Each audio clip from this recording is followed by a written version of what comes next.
சட்டம் மற்றும் நீதித்துறையின் சுயாதீன இயக்கம் தற்போது புத்துயிர்ப்பு பெற்றிருக்கிறது. எல்லா மக்களுக்கும் சமமாக சட்டத்தை நடைமுறைப்படுத்துவதற்கு ஏற்றவாறான அரசியல் சூழல் உருவாக்கப்பட்டிருக்கிறது. இது தேசிய மக்கள் சக்தியின் வெற்றிக்கு பின்னர் ஏற்பட்ட பெரும் மாற்றமாகும். ஏனென்றால் இதற்கு முதல் காலங்காலமாக சட்டத்துறை என்பது பெயரளவில் மாத்திரமே சுயாதீனமாக இருந்தது. அந்த வகையில் சுதந்திரமாக சுற்றித்திருந்த பெரிய கள்வர்கள் இப்போது கையும் களவுமாக கைது செய்யப்பட்டு சிறையில் அடைக்கப்பட்டு வருகின்றனர். நீதி தேவதை பரிசுத்தமடைந்திருக்கிறார்.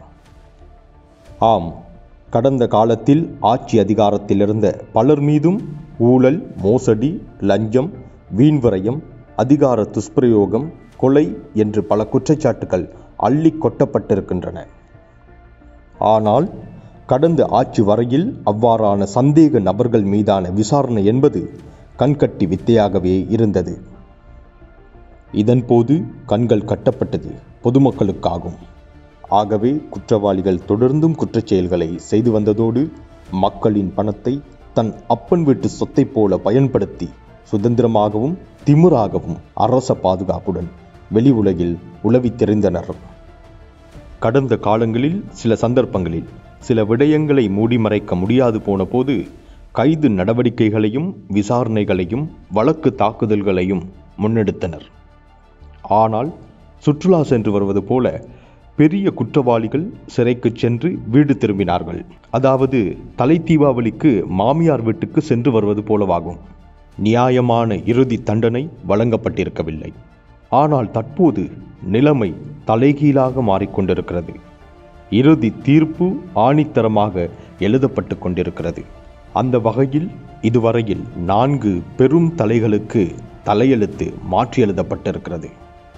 தண்டனை பெற்றவர்களில் பிரதானமானவராக முன்னாள் விளையாட்டுத்துறை அமைச்சர் மஹிந்தானந்த அலுத்கமகே இருக்கிறார். இவருக்கு 20 ஆண்டுகள் கடூழிய சிறை தண்டனை விதிக்கப்பட்டிருக்கிறது. இவருடன் வைத்து விசாரிக்கப்பட்ட முன்னாள் சந்தைகள் அமைச்சரும் முன்னாள் சதோச தலைவருமான நளின் பெர்னாண்டோவுக்கு 25 ஆண்டுகள் கடுங்காவல் சிறை தண்டனை விதிக்கப்பட்டிருக்கிறது. இவர்களுக்கு முன்னர் மொட்டு கட்சியை சேர்ந்த முன்னாள் பாராளுமன்ற உறுப்பினராகவிருந்த SM சந்திரசேனவின் தம்பியான முன்னாள் வடமத்திய மாகாண முதலமைச்சர் SM ரஞ்சித்துக்கும் மனைவியான சாந்தினி சந்திரசேனவுக்கும் 16 ஆண்டுகள் கடூழிய சிறை தண்டனை வழங்கப்பட்டது. இருப்பினும் இதை விடவும் மஹிந்தானந்தவின் கைதுதான் நாட்டில் பேசுபொருளாக மாறியிருக்கிறது. மஹிந்தானந்த அலுத்கமகே 1964 நவம்பர் 21 நாவலப்பிட்டியவில் பிறந்தார். 1987 காலப்பகுதியில் அவர் குளியாப்பிட்டியவில் த ஃபினான்ஸ் நிறுவனத்தில் காப்புறுதி முகவராக வேலை செய்தார். அப்போது அவரின் மாத சம்பளம் 1250 ரூபாவாகும். இந்த விடயம் ஒரு சமயம் கடுவலை நீதவான் நீதிமன்றத்தில் வெளிவந்தது. அதாவது மஹிந்தானந்த அலுத்கமகே தனது மனைவி ஆஷா விஜயந்தினியிடம் இருந்து விவாகரத்தை பெற்றுத்தருமாறு வழக்கு தொடுத்திருந்தார். அதன்போது அவரின் மனைவி தான் விவாகரத்து தருவதாகவும் அதற்கு பதிலாக நட்டையீடாக 5000 லட்சம் ரூபாவும் மாதாந்த செலவுக்கான தொகையாக 50 லட்சம் ரூபாவும் தனக்கு வேண்டும் என்று குறிப்பிட்டார். இவ்வளவு பெரிய தொகையை மஹிந்தானந்தவால் எப்படி வழங்க முடியும் என்ற கேள்வி அப்போது எழுந்தது. அதன்போது மஹிந்தானந்தவின் மொத்த சொத்து விபரத்தையும் ஆஷா விஜயந்தினி நீதிமன்றத்தில் சமர்ப்பித்தார்.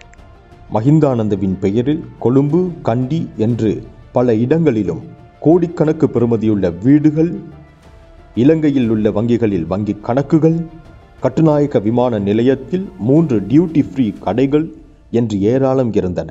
ஒரு காலத்தில் மாதச்சம்பளம் 1250 ரூபாவுக்கு வேலை செய்த மஹிந்தானந்த அலுத்கமகேவுக்கு இவ்வளவு கோடிக்கணக்கான பணம் எவ்வாறு வந்தது என்ற கேள்வி மக்கள் மத்தியில் எழுந்தது.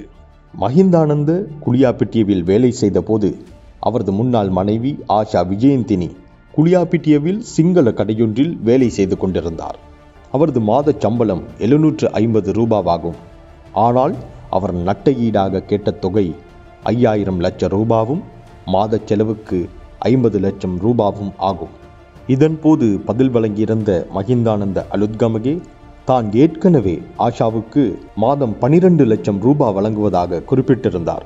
இந்த வழக்கு விசாரணை நடந்த காலப்பகுதியில் மஹிந்தானந்த அலுத்கமகே அப்போதைய ஜனாதிபதி மஹிந்த ராஜபக்சவின் அரசாங்கத்தில் விளையாட்டுத்துறை அமைச்சராக இருந்தார். அப்பதவியில் இருந்தபோது செய்த மோசடி வேலையொன்றுக்கான தண்டனையைத்தான் இப்போது மஹிந்தானந்த அனுபவித்து வருகிறார்.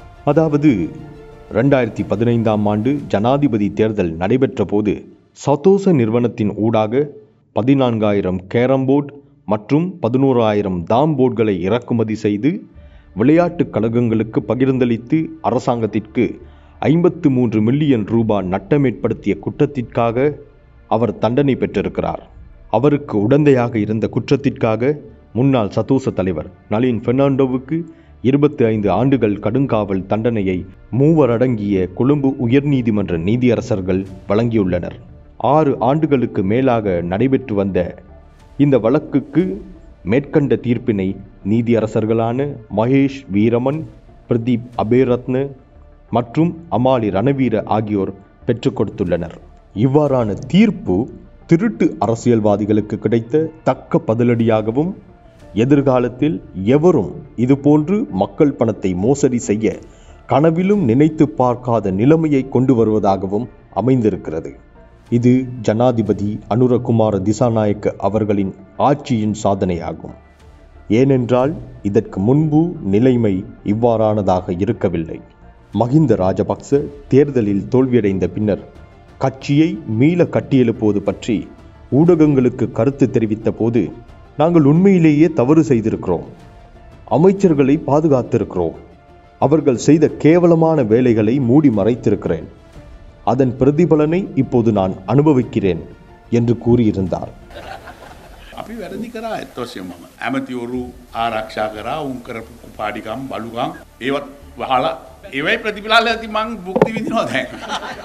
இவ்வாறாகத்தான் தலைமை பொறுப்பில் இருந்தவர்கள் இலங்கையின் அரசியல் கலாச்சாரத்தை குப்பையாக்கினார்கள். அதனை அடுத்து கோட்டாபய ராஜபக்ஷ ஜனாதிபதியாக தெரிவு செய்யப்பட்ட பின்னர் குற்றவாளிகளாக வழக்கு தாக்கல் செய்யப்பட்டிருந்த பல அரசியல் பெரும் புள்ளிகள் குற்றமற்றவர்களாக விடுதலை செய்யப்பட்டனர். இதன்போது மஹிந்தானந்த அலுத்கமகேவும் விடுதலை செய்யப்பட்டிருந்தார். அமைச்சராக இருந்தபோது சட்டவிரோதமாக சம்பாதித்த 27 மில்லியன் ரூபாவில் கொழும்பு கின்சி வீதியில் சொகுசு வீடொன்றை கொள்வனவு செய்ததாக பணமோசடி தடுப்பு சட்டத்தின் கீழ் குற்றம் சுமத்தப்பட்டிருந்தது. ஆனால் அவர் குற்றமற்றவராக அறிவிக்கப்பட்டு விடுதலை செய்யப்பட்டார். அதுபோலவேதான் 2024 ஜனாதிபதி தேர்தல் காலப்பகுதியில் ரணில் விக்ரமசிங்க தனக்கு ஆதரவளிக்கும் அனைவரினதும் அரசியல் எதிர்காலத்தை பாதுகாப்பேன் என்று கூறியிருந்தார். இதன்போது மஹிந்தானந்த அலுத்கமகே அவர் அருகில் அமர்ந்திருந்தார். ஆகவே இவர்களை போன்றவர்களா குற்றம் புரிந்த அரசியல்வாதிகளுக்கு தண்டனை வழங்கப் போகிறார்கள்? இவர்கள் வென்றிருந்தால் எல்லா கள்ளர்களும் வெளியில் சுதந்திரமாக உலவி திரிந்திருப்பார்கள். ஆனால் பச்சை நீலம் என்று மாறி மாறி ஆட்சி செய்து கொண்டிருந்த போது அவர்களும் ஃபைல்களை வைத்துக்கொண்டு திருடர்களை பிடிக்கப் போகிறோம் என்று நாடகமாடி ஆட்சி அதிகாரத்தை பிடித்து கொண்டிருந்தார்கள். ஆனால் ஜனாதிபதி அனுரவின் ஃபைல்கள் தற்போது சரியாக வேலை செய்கின்றன. 2021 காலப்பகுதியில் சீன நிறுவனத்திடமிருந்து தரமற்ற சேதன உரக்கப்பலுக்கு பணம் செலுத்திய சம்பவம் தொடர்பில் இடம்பெற்று வருகிற விசாரணைக்கு அமைய மஹிந்தானந்த அலுத்கமகே கடந்த மே 19ஆம் தேதி கைது செய்யப்பட்டிருந்தார். இதன் மூலம் $9 மில்லியன் நட்டத்தை ஏற்படுத்தியிருப்பதாக குற்றம் சாட்டப்பட்டிருக்கிறது. இவ்வாறான நிலையிலேயே கேரம் மற்றும் தாம்போர்ட் மோசடி வழக்கில் தண்டனை பெற்று சிறையில் இருக்கின்றார். தற்போதைய வர்த்தக வாணிப உணவு பாதுகாப்பு மற்றும் கூட்டுறவு அபிவிருத்தி அமைச்சர் வசந்த சமரசிங்க 2018 ஊழல் எதிர்ப்பு குரல் அமைப்பின் தலைவராக செயற்பட்ட போது அவரால் இந்த வழக்கு தாக்கல் செய்யப்பட்டது. அதற்கான தீர்ப்பே இப்போது கிடைத்திருக்கிறது. ஆகவே மக்களுக்கான ஆட்சி உருவாகிய பின்னரே நாட்டுக்கு நல்லது நடக்க ஆரம்பித்திருக்கிறது. திருடர்கள் எல்லோருக்கும் அடிவயிற்றில் புலி கரைக்கப்பட்டு கொண்டிருக்கிறது. எப்போது நாம் சிறைக்கு செல்ல போகிறோம் என்று குமுறியவாறே பலரும் நாட்களை எண்ணிக்கொண்டிருக்கும் நிலை ஏற்பட்டிருக்கிறது. திசை காட்டி அரசாங்கம் கூறியது போல ஒவ்வொரு ஃபைல்களும் உருவி எடுக்கப்பட்டு தீர விசாரிக்கப்பட்டு வருகிறது. ஆகவே விரைவில் மேலும் பலரை வெலிக்கடை சிறைச்சாலையில் மஹிந்தானந்தவை போலவே ஜம்பருடன் பார்க்க முடியும். நன்றி.